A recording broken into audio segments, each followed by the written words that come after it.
रागिले आसी मन दुख कले आसी मोर एटा कर्तव्य मोर अधिकार अछि। जटणी सर्वपुरातन 20 वर्ष धरी आम एठारे अनुष्ठित करि आछछु। आज स्टार्टिंग होईची आ बहुत भल लागुची। मन पकेबा तांको पे आमे सम्मान दवा। 20 वर्ष धरी जो अनुष्ठान को चालू रखिछन्ती सने धन्यवाद पात्र। जटणी खेल रे नेतांको भूमिका खेल तो सबुआडे हेउची और विभिन्न प्रकार खेल भी हेउची किंतु जटणी खेल और जटणी नेता सबुठु भिन्न। जटणी निर्वाचन मंडली रे खेल हेउ किंबा अन्य कोनोसी कार्यक्रम हेउ सबुठी भाईचारा देखिबा को मिली थाए। जटणीर नेता माने सबु बेले युवपीढ़ी को उत्साह देइथांती। सेई क्रम रे जटणी नुआगां खेल पड़िया रे जीवन ज्योति क्रिकेट क्लब अनुकूल रे क्लबर संपादक जयकृष्ण महापात्र नेतृत्व में अनुष्ठित होता 20तम Raghuji Patel memorial 2024 cricket tournament. तेबे क्रीड़ाविद मानक उत्साहित करने बीजेपी विधायक प्रार्थी विश्वरंजन बड़जेना बोलिंग करथिबा बेले सांसद अपराजिता प्रतिनिधि सतीश शर्मा बैटिंग करथिले एवं प्रशांत बेहरा जितेंद्र रथ तपन साहू और मानस दले इत्यादि नेता माने क्रीड़ाविद मानक उत्साहित करथिले। तेबे आसंतु देखिबा ए बाबदरे आम जटणी प्रतिनिधि प्रदीप्त कुमार मार्थांको स्वतंत्र उपस्थापना।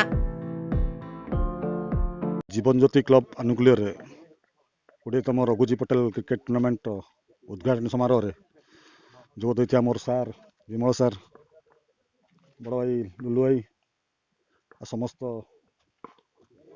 मान्यगण्य व्यक्ति मैंने कही प्रथम धन्यवाद देवी जीवन ज्योति क्लबर समस्त कार्यकर्ता रवि छेत अन्य अच्छा समस्ते उद्यम कर दीर्घ 20 वर्ष धरिक जो अनुष्ठान को चालू रखिंट से धन्यवाद पात्र। आ गोटे कथा दीर्घ वर्ष धरिक ये पड़ियाटी सुंदर सुंदर पड़ियाटी होते अवहेलित अवस्था पड़ रही आमर मान्यवर एमपी आसिक कही किसी एमपी लाइट देवे किंतु कौन समस्या व्यतीत जो यहाँ हो पारानी आगू केमती पड़ियार उन्नति हम से आम ये एमपी रिप्रेजेंटेटिव अच्छा एमएलए एमएलए अच्छा एमएलए कैंडिडेट लुलु भाई से प्रचेषा चालू आम विधायक तरफ किसी करने चेष्टा करूँ निश्चिंत ये पड़ियार कि उन्नति हो आर वर्ष देखला पड़ियार किसी उन्नति होती से समस्त अनुरोध करुँच समस्ते चेष्टा करवा। रघुजी मेमोरियल टूर्नामेंट जो आयोजन चली रघुजी बोले जड़े थे आमर जे रघु बाबू से ना थे प्रतिहत ना आज 20 वर्ष कराऊँगी से आज आम मन पकेबा आम सम्मान दवा ये कम कर जो पिला माने धन्यवाद।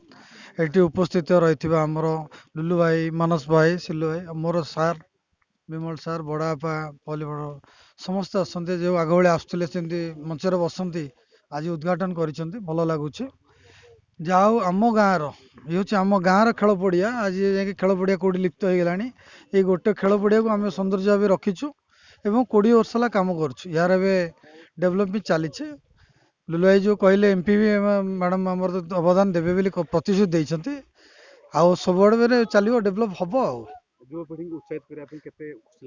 बहुत खुशी लगुच पिला आसी आम गाँव में आम पड़िया खेलुं बहु ये आसिक यार ना चली आम गाँव प्रति आम गौरव आ खुशी लगुच। जीवन ज्योति अनुकूल आज Ramji Patel memorial 20th memorial cricket tournament आज स्टार्टिंग होईची आ बहुत भल लगुच क्रीड़ाविद माने सब वर्ष भरी ए वर्ष उत्साह करी पार्टिसिपेट करछंती।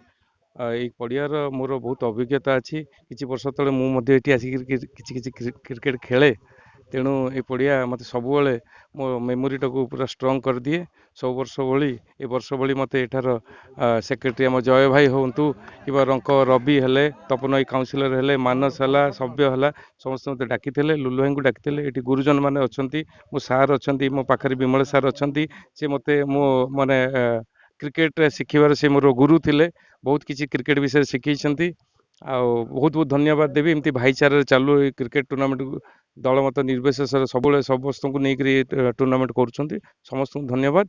खेल केमती सुचारू रूप चालू ए टूर्नामेंट भल भाव शेष हो समस्त को यहाँ जन जटणी सर्वपुरातन एवं 20 वर्ष धरी आमर जीवन ज्योति क्रिकेट द्वारा आयोजित Raghuji Patel cricket memorial tournament Jatni सर्वपुरातन 20 वर्ष धरी आम एठारे अनुष्ठित करि आछछु। प्रथम कथा है जटणी रे 16टी क्रिकेट टीम एथरे पार्टिसिपेट करछंती। उद्देश्य होची ଭାଇଚାରା ରକ୍ଷା କରିବା ଏକତା ରକ୍ଷା କରିବା ଆମର ପ୍ରଥମ ଉଦ୍ଦେଶ୍ୟ। ତ ସେଇ ଉଦ୍ଦେଶ୍ୟରେ ଆମେ ପ୍ରତିବର୍ଷ ଏଠାରେ ଟୁର୍ଣ୍ଣାମେଣ୍ଟ କରୁଅଛୁ ଏବଂ ଆଜି ଏହାର ଉଦ୍ଘାଟନ ଦିବସ 20ତମ ଉଦ୍ଘାଟନ ଦିବସ। ସେଇ ଉପକ୍ଷରେ ଆମର ଜଟଣୀ ବିଜେପି ବିଧାୟକ ପ୍ରାର୍ଥୀ ବିଶ୍ୱରଞ୍ଜନ ବଡ଼ଜେନା, ସତୀଶ ଶର୍ମା, ଆମର ତପନ ଭାଇ, ଅନ୍ୟ ବି ମାନେ ଅତିଥି ମାନେ ଆସି ପହଞ୍ଚନ୍ତି। ସମସ୍ତଙ୍କୁ ଆମେ ଆଜି ସମ୍ବର୍ଦ୍ଧନା ଦଉଛୁ, ସ୍ୱାଗତ ଜଣାଉଛୁ ଏବଂ ଯେଉଁ ଉଦ୍ଯାପନୀ ଦିବସରେ ମଧ୍ୟ ସମସ୍ତଙ୍କୁ ଡକାଯିବ। ଆଉ ବାକି ରହିଲା ଏ ଯେଉଁ ପଡ଼ିଆ ବାବଦରେ ଆମର MP ଲୁଲୁ ଭାଇ ପ୍ରତିଶ୍ରୁତି ଦେଇଛନ୍ତି ଏହାର ଉନ୍ନତିକରଣ ନିମନ୍ତେ ସେମାନଙ୍କ ପାର୍ଟିରୁ କିଛି ଅନୁଦାନ ପ୍ରଦାନ କରିବେ ଏବଂ ଏହା ଆଗକୁ ଉନ୍ନତି କରାଯିବାର ଆମେ ମଧ୍ୟ ଲକ୍ଷ୍ୟ ରଖିଛୁ। ପ୍ରତି ବର୍ଷ ପରି ଏ ବର୍ଷ ମଧ୍ୟ 20 ବର୍ଷ ଲଗାତାର ଗୋଟେ ବହୁତ ବଡ଼ ଅନୁଭୂତି। ଲଗାତାର 20 ବର୍ଷ ଧରି ଜୀବନ ଜ୍ୟୋତି କ୍ଲବ ଆନୁକୂଲ୍ୟରେ ଆମ ନୂଆଗାଁ ଏ ପଡ଼ିଆରେ ରଘୁଜୀ ପଟେଲ ମେମୋରିଆଲର ଯେଉଁ ଆଜି ଉଦ୍ଘାଟନୀ କ୍ରିକେଟ ଶୃଙ୍ଖଳା ଆଜି ଆରମ୍ଭ ହୋଇଛି। ବହୁତ ଖୁସିର କଥା, ଦୀର୍ଘ 20 ବର୍ଷ ଧରି ଅନୁଷ୍ଠାନକୁ ଏମାନେ ବଞ୍ଚେଇ ରଖିଛନ୍ତି। ଏଇଟା ଗୋଟେ ପ୍ରତୀକ ତାଙ୍କର ନିଷ୍ଠା ଓ ପ୍ରତିବଦ୍ଧତା ସହିତ ଭାଇଚାରା ସମସ୍ତଙ୍କୁ ନେଇ। ମୁଁ ଯେତିକି ମୁଁ ପାଖାପାଖି 10 ବର୍ଷ ହେଲାଣି ମୋତେ ଏଠି ସେମାନେ ଏଠି ଉପସ୍ଥିତ ହେବାର ସୁଯୋଗ ଦେଇଛନ୍ତି। ମୁଁ ଦେଖିଛି ପ୍ରଥମ ଡେ 1ରୁ ତାଙ୍କର ଶୃଙ୍ଖଳିତ ଭାବରେ ଖେଳ ଶେଷ ପର୍ଯ୍ୟନ୍ତ ଯେଉଁଭଳି ଭାବେ କ୍ରିକେଟଟାକୁ କରାଯାଏ ପୁରା ସେଇଭଳି ଢଙ୍ଗରେ ସେମାନେ କରନ୍ତି। ତେଣୁ ପ୍ରତିବର୍ଷ ଆମେ ସମସ୍ତେ ଉତ୍ସାହିତ କେମିତି ଏ ଖେଳ ଆରମ୍ଭ, ବିଶେଷ କରି ଜୟ ଭାଇ ଯିଏ ୟାର ମାନେ ଆୟୋଜକ ପ୍ରଥମରୁ।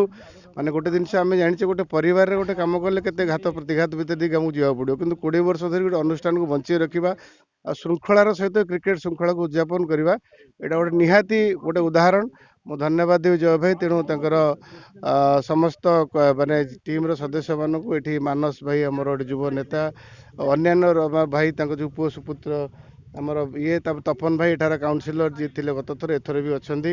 ତାଙ୍କର ପ୍ରତ୍ୟେକ ତତ୍ତ୍ୱାବଧାନରେ ଏଠି ବହୁତ ଜିନିଷ ହେଇଛି। ଏଠି MP ବି ପ୍ରତିଶ୍ରୁତି ଦେଇଥିଲେ କି ଦୁର୍ଭାଗ୍ୟର ସହିତ ମୁଁ କହିବାକୁ, ଯେହେତୁ ସତ କେବେ ମିଛ କହେନି, ବହୁତ ଥର ଆମର MP ଲ୍ୟାଡ୍ ଜୟ ଭାଇ ମନ ଦୁଃଖ କରୁଥିଲେ। ମୁଁ ଆଜି ରବି କହୁଥିଲି ଏଇଟା କହିବା କଥା ନୁହେଁ ଏଠି ବାଇଟ୍ରେ, କିନ୍ତୁ ଆମର ଅନୁଦାନ ଏଠି ଆସିପାରିଲାନି ଯେହେତୁ ବିଭିନ୍ନ ଥର ଲ୍ୟାଣ୍ଡର ଷ୍ଟାଟସ୍ ସକାଶେ MP ଲ୍ୟାଣ୍ଡର ବିଭିନ୍ନ ପ୍ରତିବନ୍ଧକତା ଅଛି, ତାହା ସତ୍ତ୍ୱେ ବି ଆସିପାରିଲାନି। ମୁଁ ତପନ ଭାଇକି ରିକ୍ୱେଷ୍ଟ କରିଥିଲି, ଭାଇ ଯେମିତି ହେଲେ ତମର କାଉନସିଲର ଇଏରୁ କିଛି ଅନୁଦାନ ଦେବା ପାଇଁ। ମୁଁ ଯେତିକି ଖବର ପାଇଛି ଏ ଫିଲ୍ଡ ପାଇଁ ତାଙ୍କର କିଛି ଅନୁଦାନ ରହିଛି, 19 ଲକ୍ଷ ପାଖାପାଖି ଟଙ୍କାର ଅନୁଦାନ ରହିଛି।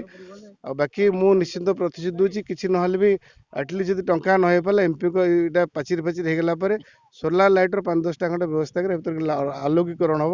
ତାକୁ ନିଶ୍ଚିତ ମୁଁ କରିନି, ଯେହେତୁ କହିପାରୁନି, ପ୍ରତିବର୍ଷ ଆସୁଛି କରିବି ବୋଲି କହୁଛି କିନ୍ତୁ କରିପାରୁନି। କିନ୍ତୁ ମୁଁ ଆଶା ରଖିଛି ନିଶ୍ଚିନ୍ତ ମୁଁ କିଛି ଏଥର ଯେଉଁ ସୋଲାର ଲାଇଟ୍ ଆସିବ ତା ବ୍ୟବସ୍ଥା କରି ଭିତରର ଲାଇଟ୍ କରଣ ବ୍ୟବସ୍ଥା କରିବି। ଆଉ ଥରେ ସମସ୍ତଙ୍କୁ ଧନ୍ୟବାଦ। ଆୟୋଜକ ବନ୍ଧୁମାନଙ୍କୁ ବହୁତ ଶୃଙ୍ଖଳାର ସହିତ ସେଟାକୁ ଆରମ୍ଭ କରନ୍ତି, ଶେଷ ବି କରନ୍ତି। ତେଣୁ ମୋତେ ସଦାବେଳେ ପ୍ରଥମରୁ ଡାକନ୍ତି, ଶେଷ ପର୍ଯ୍ୟନ୍ତ ମୁଁ ଆସିବି। ମାନେ ରାଗିଲେ ଆସିବି, ମନ ଦୁଃଖ କଲେ ଆସିବି, ମୋର ଏଇଟା କର୍ତ୍ତବ୍ୟ, ମୋର ଅଧିକାର ଅଛି ପଡ଼ିବା ପାଇଁ, ମୁଁ ଆସିକି ପହଞ୍ଚିବି।